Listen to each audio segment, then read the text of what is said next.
I feel if we get today's subject right, it will be very profound. I think it is a profound subject.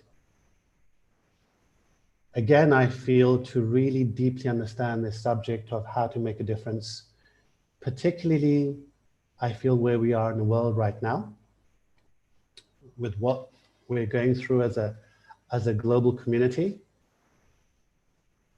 I think our self-awareness at this point in time is probably more important than ever before. And you'll see why as we progress through this. So again, we're going to start off with meditation. And there are some of you who have not done meditation with us. There are some of you who have been following us. So I hope you can be a little bit patient if you have gone through the process of the meditation that we share with everyone. But I find it's going to be very important for the work that we're going to be doing today. Because without understanding that space of meditation, the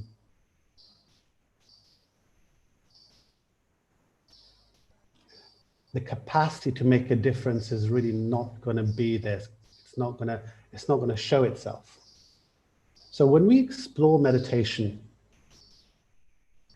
we make an analogy that we are all consciousness, we are all awareness. Awareness is not something that is born, it is always there. Awareness, consciousness takes a costume, takes a body. And one of the things about consciousness, it's unlimited, it's open, it's free. And that's how all of us are born. Unlimited, open, free, no programming, no conditioning. And we're here to absorb, we're here to create, we're here to explore. So there's no bias, there's no good, wrong, right, bad. We're not born with any of these conditionings or programmings. As we began to perceive, as we began to connect with life, we begin to create thought. And any thought pattern that is continuously repeated becomes a patterned belief. And we have many beliefs.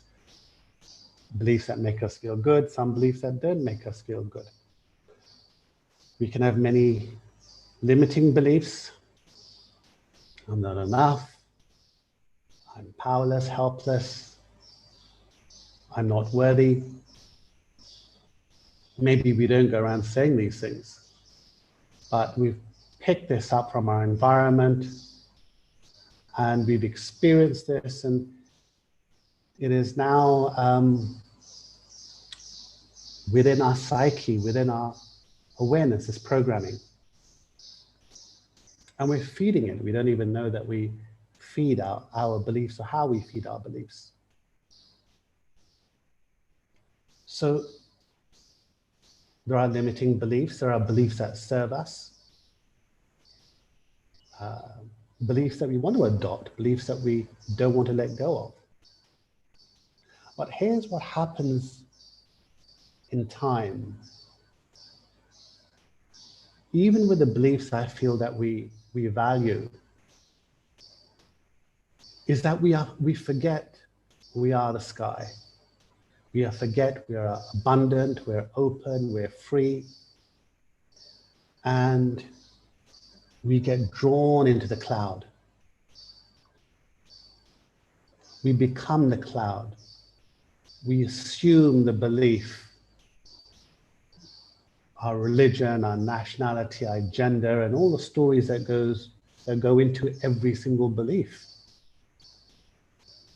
So we lose that sense of identity of being the sky, and we become the clouds.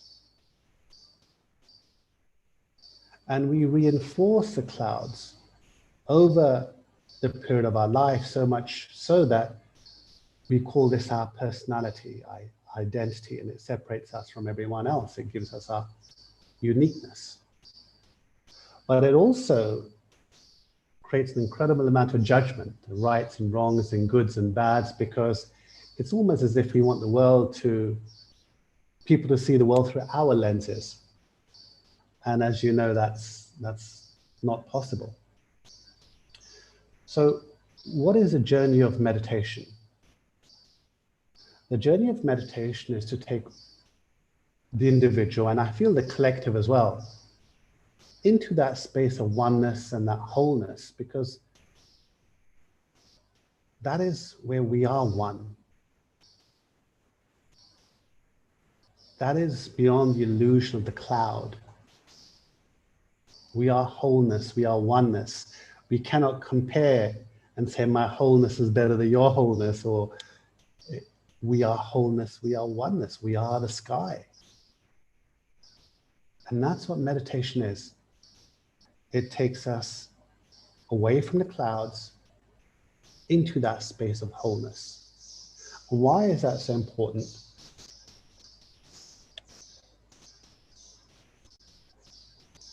Because in the space of in the space of the clouds, we are always generating energy because we're generating thought. And some of these patterns that we get locked into means that the thoughts that we generate can be heavy thoughts, thoughts with lots of resistance.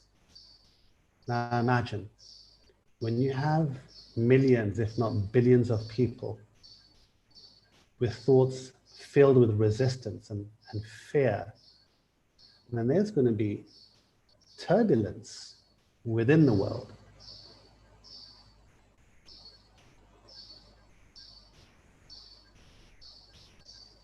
And so in meditation, we aim to go beyond this resistance, this turbulence. We aim to connect with our original sense of self, which is beyond any label, any conditioning. It's what we can say, it's our original face.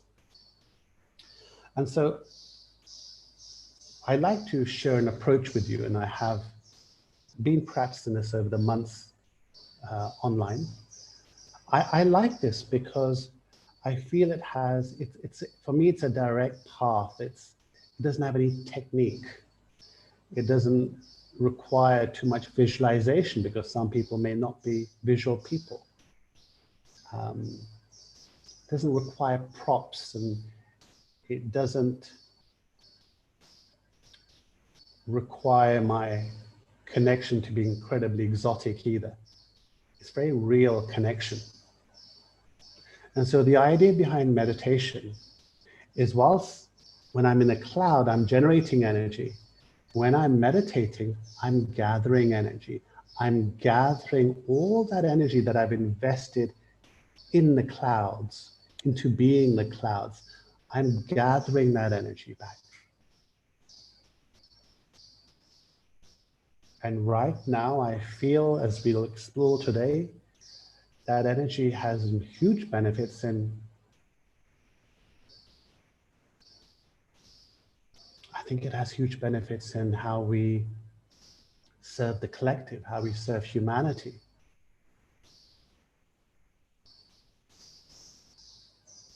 So as we begin to explore meditation,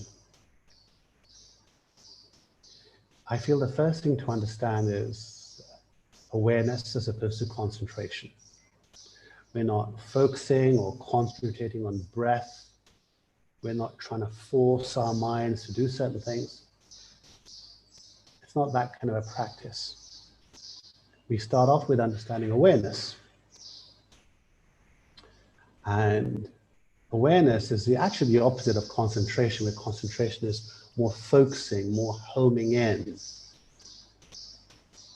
We can start off by generally just being aware. Right now, I'd like you to just be aware. So in my sphere of awareness, I'm aware of the screen in front of me, hum of the AC, the birds outside. There's a little bit of a ringing going on in my microphone. All of this is in my awareness. I'm not trying to push it away.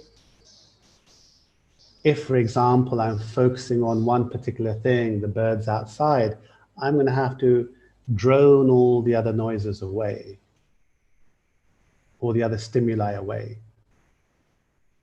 I'm not doing any of that. I'm just in awareness. And so there's an outer awareness and there's an inner awareness, right? Thoughts, emotions, sensations, intuitions, feelings. So the world of awareness, I feel, opens two ways. It opens to the outside through our senses, and it opens internally, thoughts, sensations, emotions, and feelings, and so forth.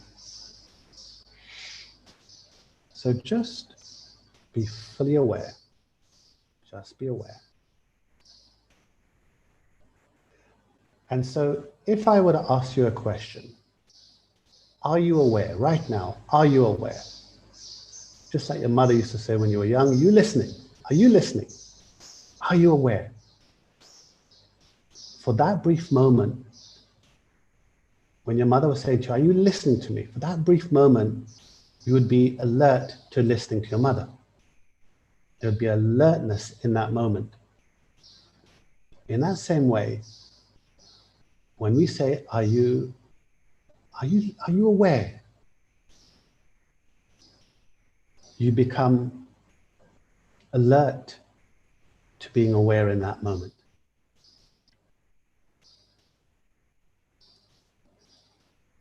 And for that duration of time when you're alert, there's a high degree of, I'm using a word with totally the wrong grammar, but presence fullness. There's a high degree of being present. This presence fullness. Until, of course, another thought comes and we get carried away into that thought and it takes us into an expansion of thoughts. But for those brief moments, there was stillness. Am I aware? Am I aware? So now we're going to capacity build that experience of being aware. And one of the first things I'd like to introduce to meditation is this concept of zoning out. Especially those of us who don't have a practice of meditation.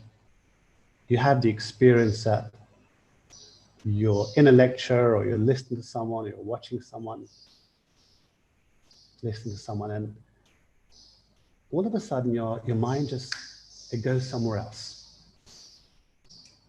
into some twilight space, and then you bring it back. You kind of zone out. I think so many of us zone out. I feel it's a childhood defense mechanism. When our environment was a little overwhelming, we would zone out. Kind of a way of taking care of ourselves.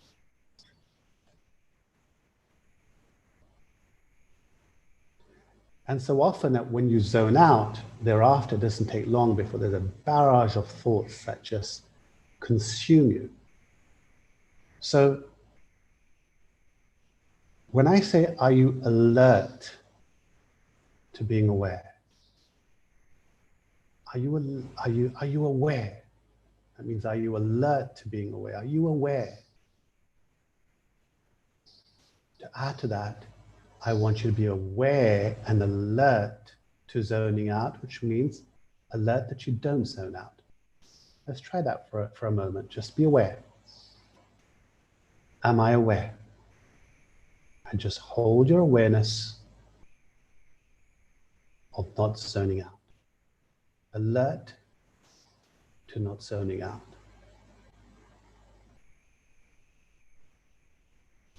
Absolute presencefulness.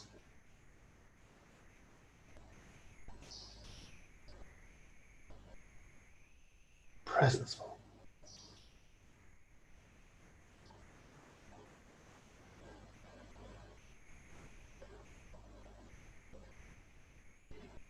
So maybe now when you did that, you found that stretch of stillness maybe was a little longer.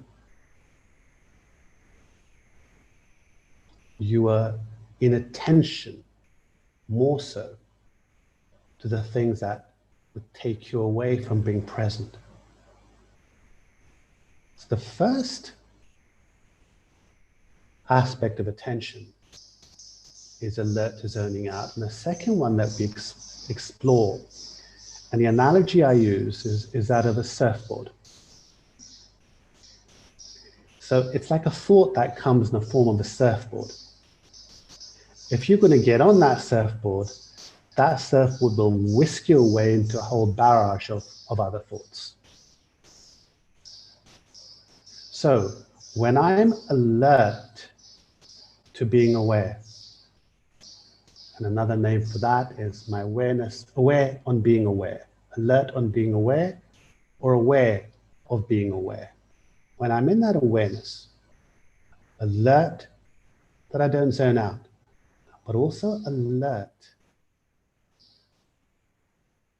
that I don't step on that surfboard.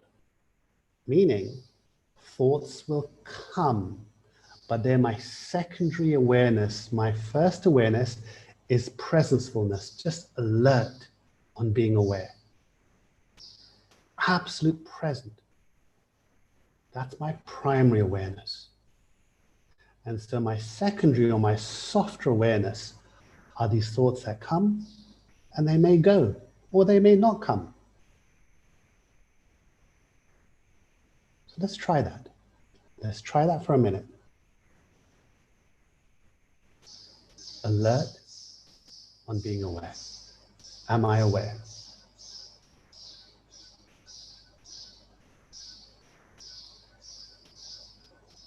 Am I aware?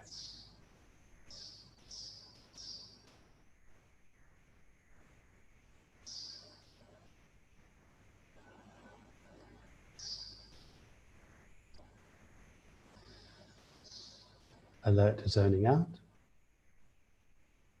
Alert to the surfboard. Keep your awareness soft.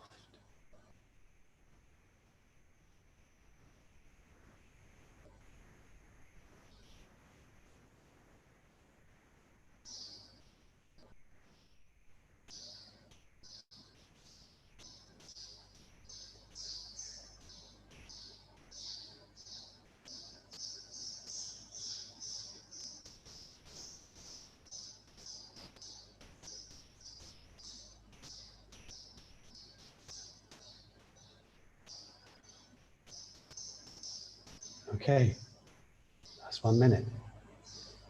Thank you. So just a few things that'll help your practice. We're doing these 1 minute things to help us capacity build. So initially when you start, you may want to try it for 1 minute, or if you feel comfortable, a little bit longer. But the idea, we open up to a space that feels still, whole, free. I would also make one more suggestion. Don't make this an intense effort. And the analogy I make is, for those of you who've flown kites, if you hold a string of your kite tautly, kite won't fly. Hold the string of your consciousness, hold that kite loosely. Hold it loosely. Hold the string of awareness loosely.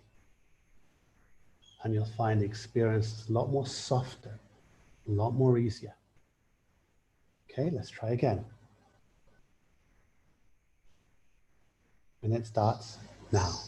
Am I aware? Be alert to being aware.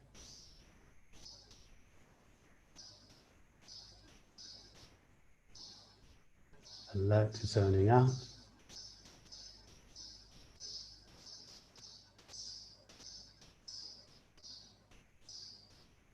Alert to the surfboard.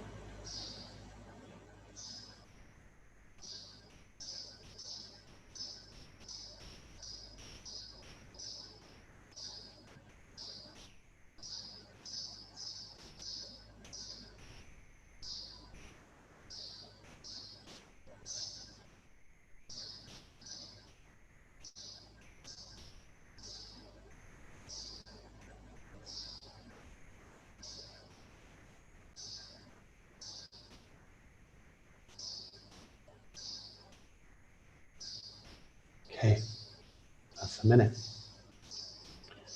So some of you may find that that place feels very alive. It can feel very vibrational for some people. For many of us, we're just not used to that level of stillness. But in that space, something remarkable is taking place. You're not generating, you are gathering energy. You're gathering energy. Why? We'll have a look at it in a moment, why it's so important, right? At this time, in this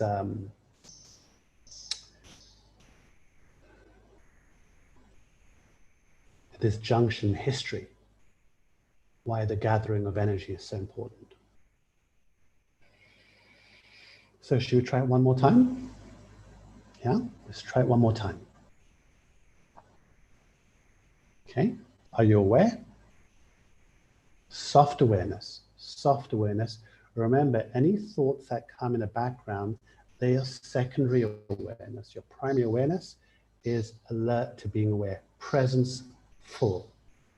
So there's a high degree of alertness where it comes to meditation. That's why if you're tired, if you're sleepy, some of you, if you're fasting and you're a little groggy, you may struggle a little bit.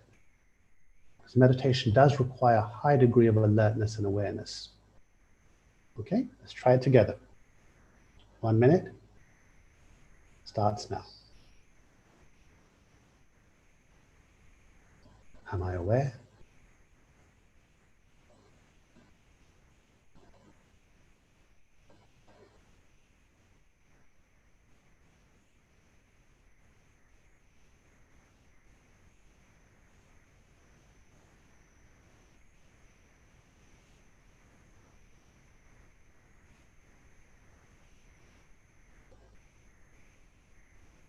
Alert to being aware.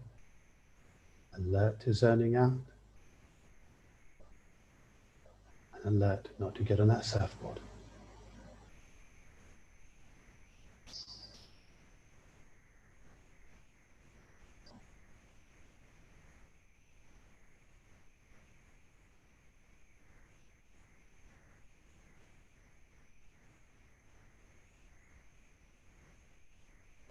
Soft awareness.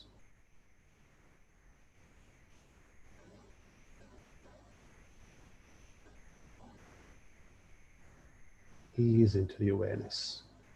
Soft awareness.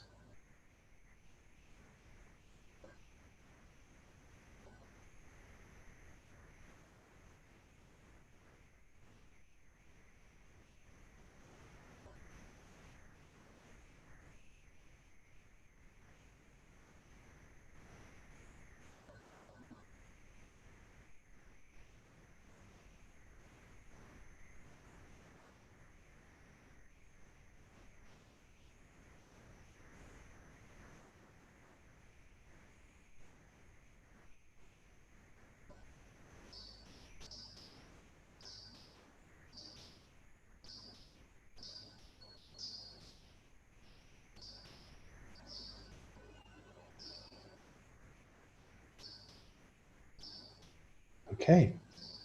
Sorry, I extended a little further there. That was 2 minutes. This is good. So where do you want to take this practice? If you're starting off, I think a really good way to capacity build this practice is do it 3 times a day. And it's what we call a hidden meditation. It's just a word we've given for a bit of fun. But if you can do 1 minute, then have a 10-second break, another minute, 10-second and 15-second break. So do 7 1-minute meditations. And if you can do that morning, afternoon, and evening, and after a while, if you find them 1 minute easy, extend it to 2 minutes or 3 minutes until you don't need a structure. So what you'll find that space of stillness will capacity build and capacity build. And you'll be experiencing your original sense of self more and more deeply. Now the question is, why? Why have we spent the last 25 minutes harping on about meditation and what's it got to do with how we're going to make a difference? So there's a slide I'd like to share with you.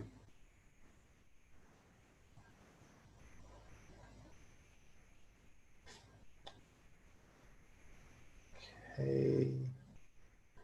And, okay. So it goes back to our awareness of meditation. You see, in meditation, I've become aware that I'm the sky. I'm not the cloud. I'm not my patterns. I am not my religion, my culture, my gender. These are roles that I play. Essentially, I am consciousness. I'm oneness, I'm wholeness. And you just touched upon that experience in your meditation. So over here on the left-hand side, as your self-awareness deepens, you realize that actually, this is who I am. I'm not the clouds, I am the sky. That's who I am. Now, for many of us, where we don't have that awareness, we are lost in our patterns. We are lost and we are absorbed totally within the clouds, within our personality, within our identity. And we look at life through that identity. So let's explore the difference between the two.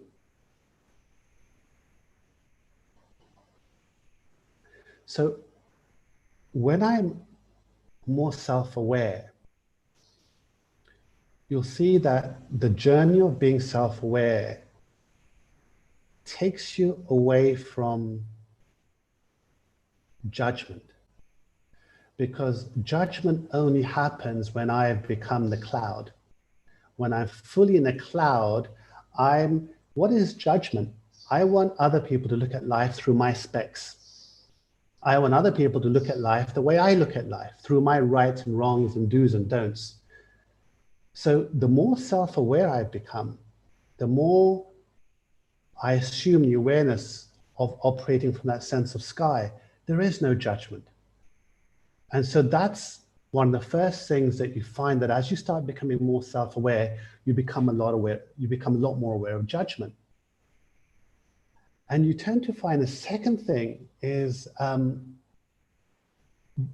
there's no rights and wrongs, because you're not born with rights and wrongs and do's and don'ts and shoulds and should nots. As you start becoming more self-aware, you give value to the fact that these things have been conditioned into me, and rightly or wrongly, they are my conditioning. They are my cultural, societal, parental conditioning. And so the sky is just one. It has a neutral perspective. It doesn't say that, this cloud is better than that cloud, or that cloud is not so good. It has a neutral perspective. It has no bias. So the more you become self-aware, you avoid the rights and wrongs. And that means, sorry for the typo, the world is neither bad nor good.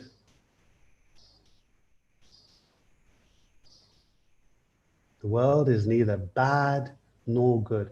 It just is. Things are happening around me. I'm not being drawn into a story.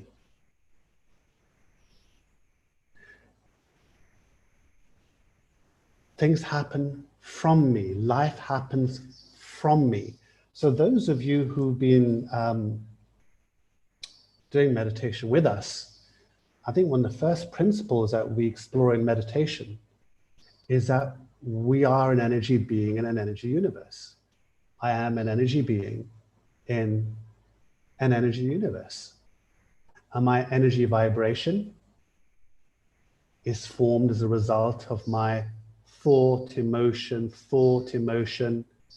We've said that emotion is no more than thought working chemically through the body. That's what we call emotion. But our thoughts deepen our emotions, which seem to deepen our thoughts, which seem to deepen our emotions. It kind of works cyclically, feeding a vibration. And so it's so easy. Now I'm gonna start off something here today, is that we have stopped relating to the world as energy and vibration. And we have totally gone into looking at the world as structure and matter. Yet everything around me is an orchestration of my energy. It's a reflection of my energy. It's a reflection of who I am. Over here in some of our sessions, an old mantra we used to have was, there is no outside. It is one. Do you know, those of you who are into the laws of attraction, and it's a big thing these days, but your first manifestation is your vibration. Your first manifestation is your inner vibration that just deepens and deepens until it hits a tipping point where it starts getting a bit more physical. So you tend to find that on the left-hand side,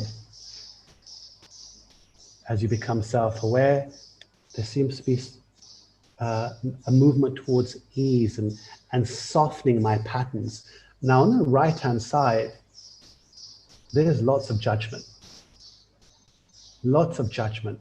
And it cannot be any other way, because if I've totally locked and consumed by my cloud, then everything I look in life will be compared, and I will relate it to my reference point, which is the cloud, to my religion, to my way of thinking, to my culture, to my gender. I'll make references to my clouds. Or I'll perceive the world on the basis of my clouds. The second thing is full of rights and wrongs. There's no neutrality. Of course, it's going to be rights and wrongs, because everything is going to be referenced to your way of thinking, to your conditioning, to your experience. Wow, you take sides. The bad versus the good, the rights versus the wrong, the evils in this world, the bad governments and the good governments, the bad people, the good people.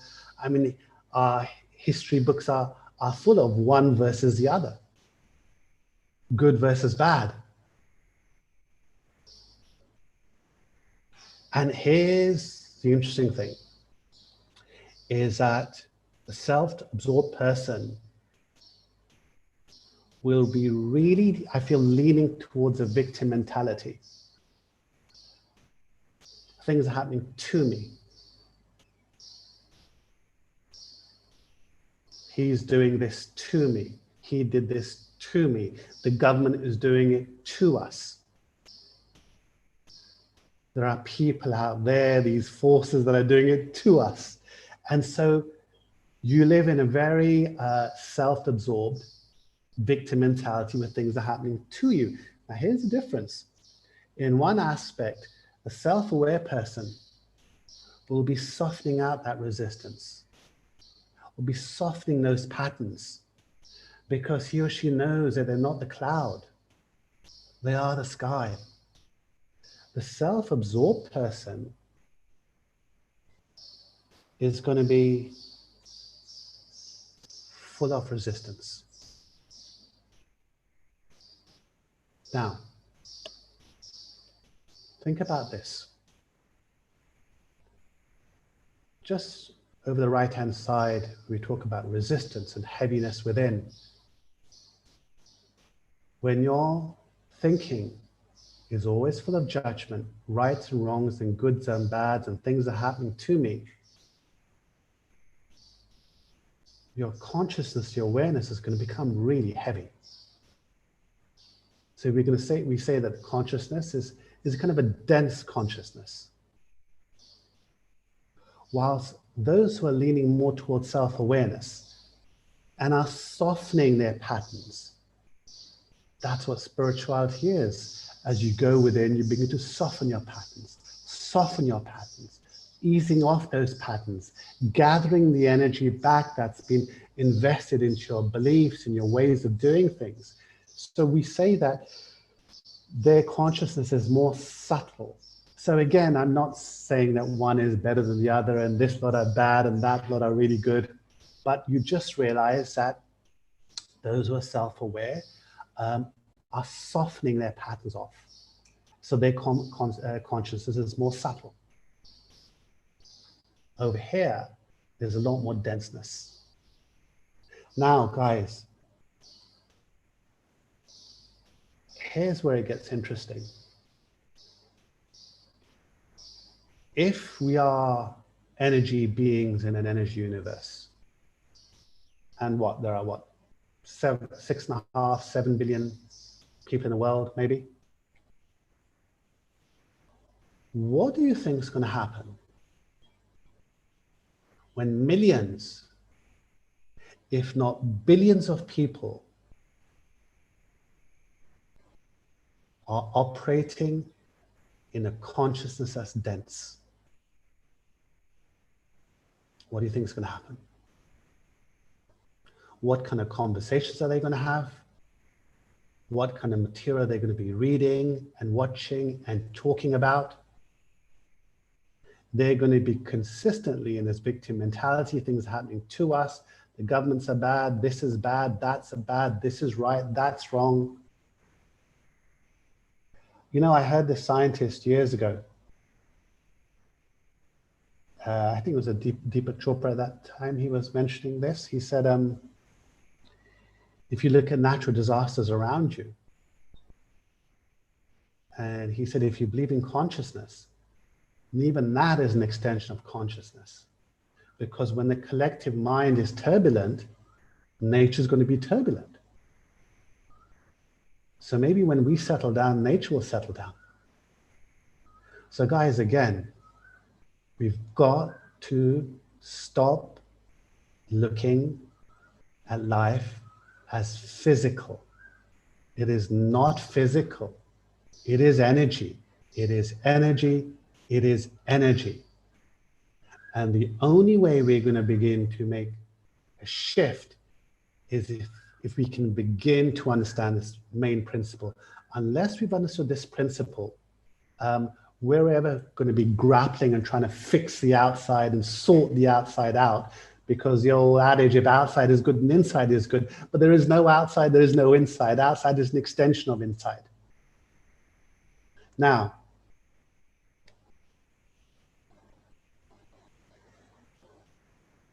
these are the two wolves at play in this world right now. I feel there's a collective of people who are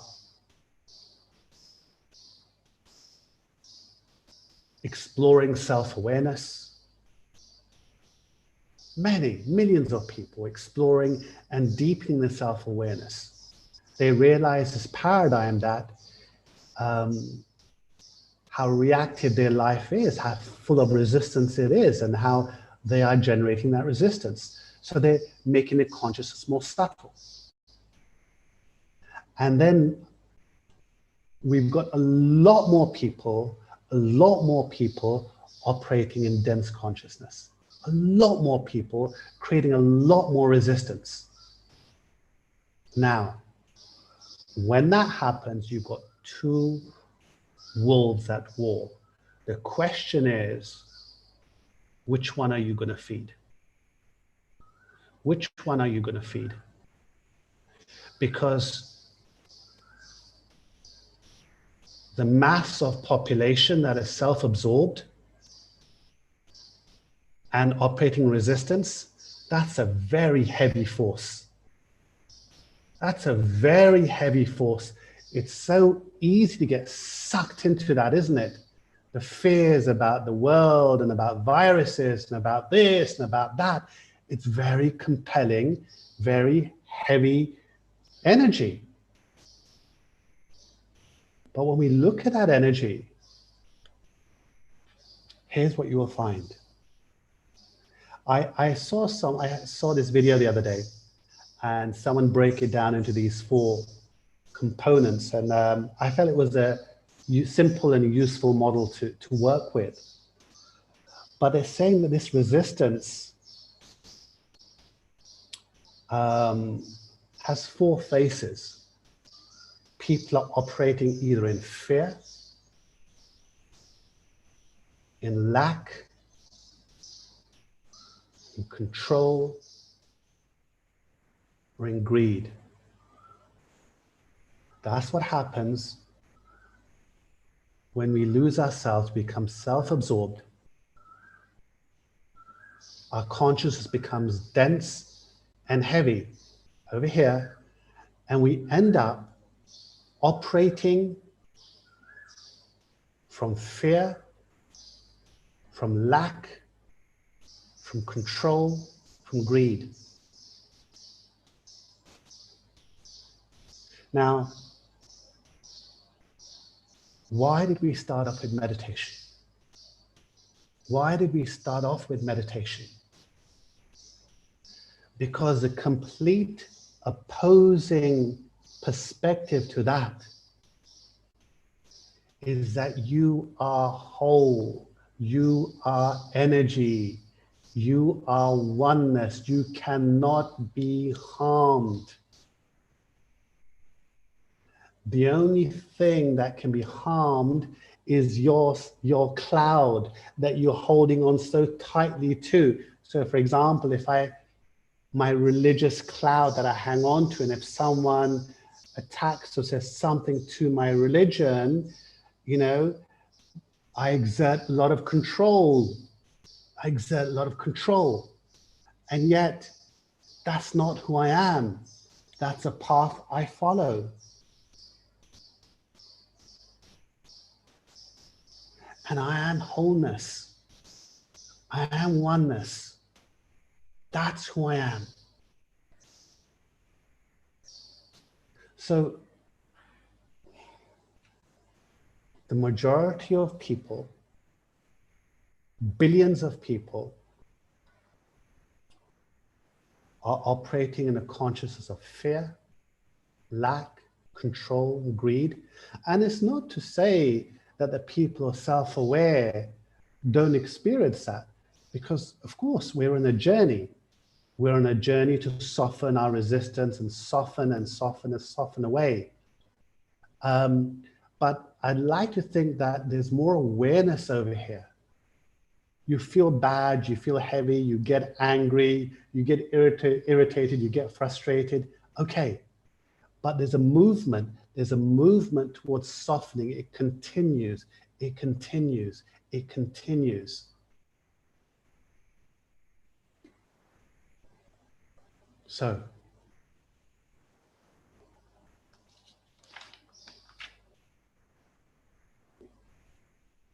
what do we do? What do you do? Are you gonna live life where you're self-absorbed in your clouds, in your concepts, in your ideas of this world with all its rights and wrongs and injustices? And then we buy into these concepts, we protect these concepts, we believe in these concepts, and every concept has been conditioned into us.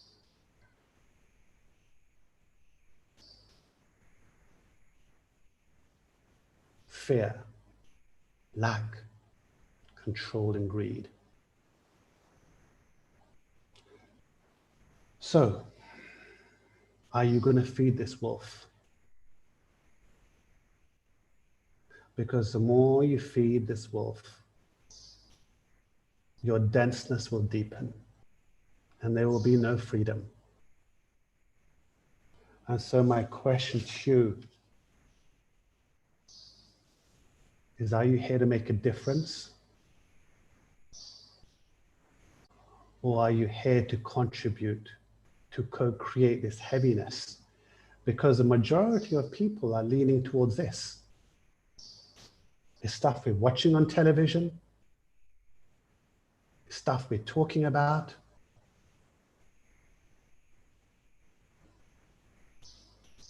And so the self-aware population is growing tremendously. So which wolf are you going to feed? So what do we do about this? How do we go about bringing a shift? Well, the first thing really, guys, is meditation. You have to, and I've tried to present a meditation that is pathless. It's a direct path to self-awareness. It's not complicated. Understand meditation. What we've shared with you, try it out. Explore this, please. Because the more you enter that space, that is whole, that is one, that is free, you're gathering energy, you're gathering energy, you're gathering energy, you're gathering energy. Now, you're gathering energy. You've heard me use that phrase, gathering energy. Why? Because here's what you find. And it's a very interesting exercise someone presented the other day, so I'd like to share this with you. If you're not going to be complicit in this, then you have to stop feeding this. You have to stop feeding fear, lack, control, and greed. And to do that, you have to understand who you are. You are the sky, you are consciousness, you are awareness. And so what do we do? Think about this. All the signals throughout the day, the signals from those people around you, because the majority of the people, sorry to say, are not conscious and not aware. They are operating fear, lack, control, greed. Be aware. Be aware of the text messages you receive, the emails you receive, what you watch on television, the conversations that people are having. Become aware around you of the signals and start connecting with them as energy.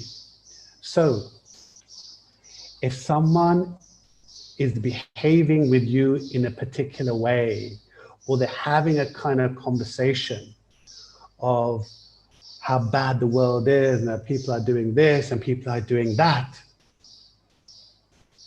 as you become still, you realize they're actually operating out of fear. They're operating out of fear. You'll be able to see it. And now it's not about being complicit with them. You begin to see when someone is operating out of fear, lack, control. Now, are you going to feed it? Are you going to feed that conversation? Are you going to be part of that conversation? Now, here's the thing. What do you do then? What do you do? Because if you're not part of that vibration, what vibration are you a part of? This is a vibration you're part of. The vibration of awareness, of consciousness. That's a vibration you're part of. And when we speak to people with the practice that we have at our meditation center, meditation is not a practice. Being presentful and alert to being aware is actually how I engage my life. So can you be presentful? Can you be alert? Because if you're not alert, if you're not in a state of being presentful, you're going to be operating as a cloud. And you're going to be contributing fear, lack, control, greed. So can you just take a step back and start looking at your signals around you in terms of energy, not physically, and you'll be able to see conversations that are based in fear, lack, control, the way people relate to money, their environment, you can see the app operating in these dense energies. And guess what? It's okay. You'll find that if you try and change them, it'll create more resistance. The whole world is going through a cataclysmic change process right now. But don't try and force people through your wisdom and try and make them to see things differently the way you think they should see the world, because again, you'll be complicit in creating resistance. So what do we do? Guys, what do? You don't do anything. You hold your awareness. You hold your awareness. Alert of being aware. And you'll find that things get triggered in you. But that's why this practice of meditation is so, so important. It's so important that we keep going back into that space. We keep going back into that space of neutrality, of oneness, of ease, of flow. Secondly, what you do, be aware of the narrative, the inner dialogue that you create. Because your inner dialogue, when things get triggered, you're going to be feeding one of these: fear, lack, control, greed. Change your inner dialogue. Now, one of the things about meditation, it gives you that space, that grounding, that stillness. If you're not practicing meditation, you are going to be full of noise. And if you're going to be full of noise, it's going to be really difficult to change your narrative, to change that inner dialogue that starts. So as soon as your dialogue, your inner dialogue, starts speaking about fear or what's going to happen, or he shouldn't be doing this, or she shouldn't be doing this, change your inner dialogue. Change it ASAP. Change your inner dialogue. Change your inner dialogue. Change a dialogue that uses different thought, creating different emotions, different vibration. So you're not feeding the denseness within that moment. And guys, understand one more thing. I feel the more we become self-aware, if we can look at this whole thing as an energy bubble, and an energy bubble is full of this dense energy and more aware energy, your presence makes a difference to the world. Your presence counts. Are you going to be complicit to feeding that denseness? Because there are millions upon millions of people now becoming self-aware. There is something about this time that's really special. People are waking up. And our good books speak about this. And I don't want to go down a religious route, but in Islam, the hadith, whoever knows thyself knows thy Lord. Jo apne aap ko jaane, apne Rabb ko janega. Whoever knows thyself knows thy Lord. So self-awareness is the call of time. So the first thing is you've got to start looking at the world through energy. You've got to start for that more and more time in meditation and meditation. So meditation is not so much of a practice. That alert on being aware, that presencefulness starts filling your day. You start operating in your life from that presencefulness. You start becoming aware as people are speaking. Look out for the signals of fear, lack, and control. Now, these people aren't bad. They're not bad people or wrong people. They're operating in that denseness. And when you recognize it, when you recognize the signal of the email, of what's happening in the news, what's happening in the television program, as you become aware, hold on, this energy is based on fear or lack or control or greed. That's not me. That's not where I want to be. That's not me. That's not me. That's not who I am. I am the sky. I am wholeness. I am wholeness. I am ease. So getting into that awareness not into the awareness of this dense energy, is going to be the work. And there are so many things, so many exercises I'm not going to go into. We could maybe next session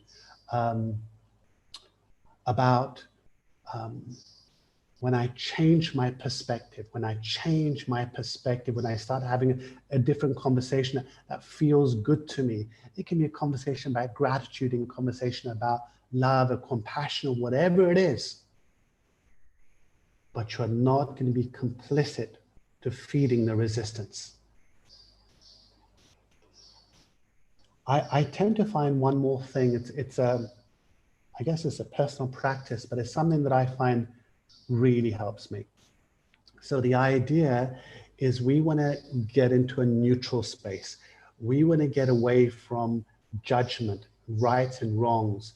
We want to get away from the mind, because the mind is based on conditioning. There are times to use the mind, and there is time that we step away from the constant working of the mind. And I find something else really helps me. In conversation, I could be listening to someone and I'm consciously listening without judging. I'm actually just listening. Where they're right, they're wrong, they're good, they're bad, it doesn't make a difference. I'm just listening. Practicing operating from that neutral space. Why do I need to arm wrestle them and correct them and exert my control? Just connect with your body and you'll feel the resistance within your body. Remember, we're feeding a larger bubble of resistance in the world. And I also find that when I go for walks or when I'm seeing something in a garden, I try not to use my mind to focus, oh, that flower, look how pretty that is. Again, it sounds odd, but again, that's a form of judgment. Can I observe things from a space of stillness? Stillness, admiring and adoring stillness is profound. Energy is alive, nature is alive. And you'll find that the more you, as you go for your walks, and the more you're in a space of stillness, you'll be just relating to the beauty of nature from a neutral perspective, but a very alive perspective. Beauty becomes very real, it becomes very alive, rather than saying, oh, that's nice, or that's nice. Or again, you're using your mind, you're getting into your narrative, your cloud, your judgments. Can we admire without judgment? Can I relate to things without judgment from my space of wholeness? Because essentially, you are beauty. You are love, you are beauty. That is what wholeness is all about. So I'm just going to stop the sharing.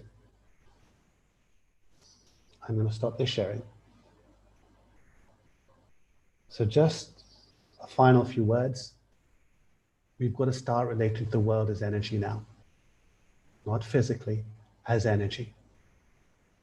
So the more I'm in that space of awareness, of meditation, in a space of wholeness and oneness and energy, then I can relate to the world differently. And one of the things that we said is when we see the various signals around us of fear, lack, control, greed, you become aware of it. You can spot it.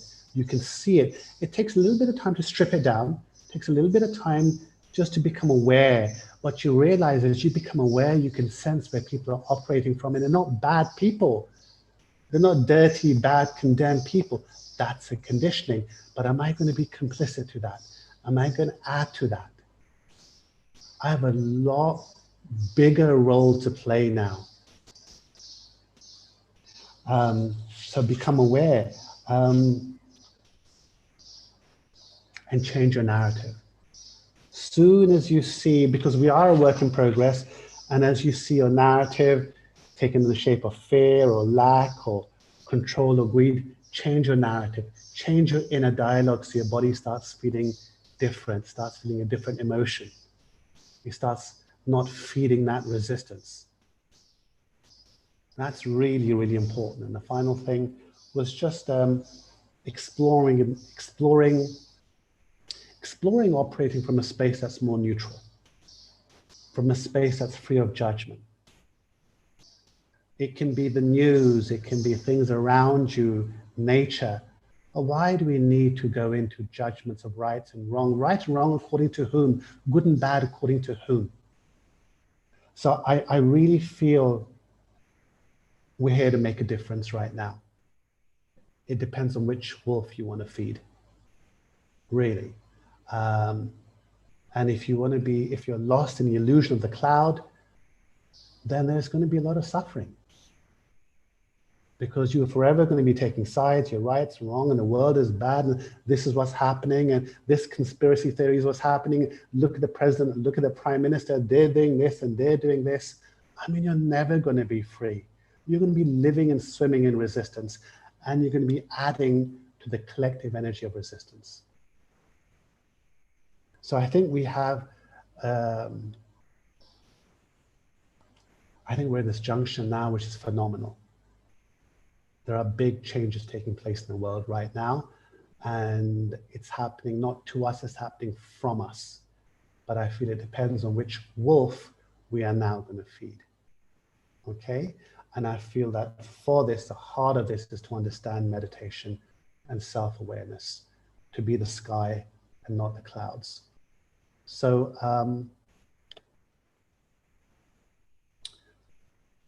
hope that makes sense to you. Yeah. I hope you take something away from this. Maybe we can build up this session on Wednesday. I think it's always nice to have an extension rather than bring in a new topic, and we can explore it maybe a little bit more deeper on Wednesday. Hope you keep these things in your mind and your awareness and your practice. Okay. Lots of love. Take care, and see you soon. Bye for now. Thank you. Bye for now.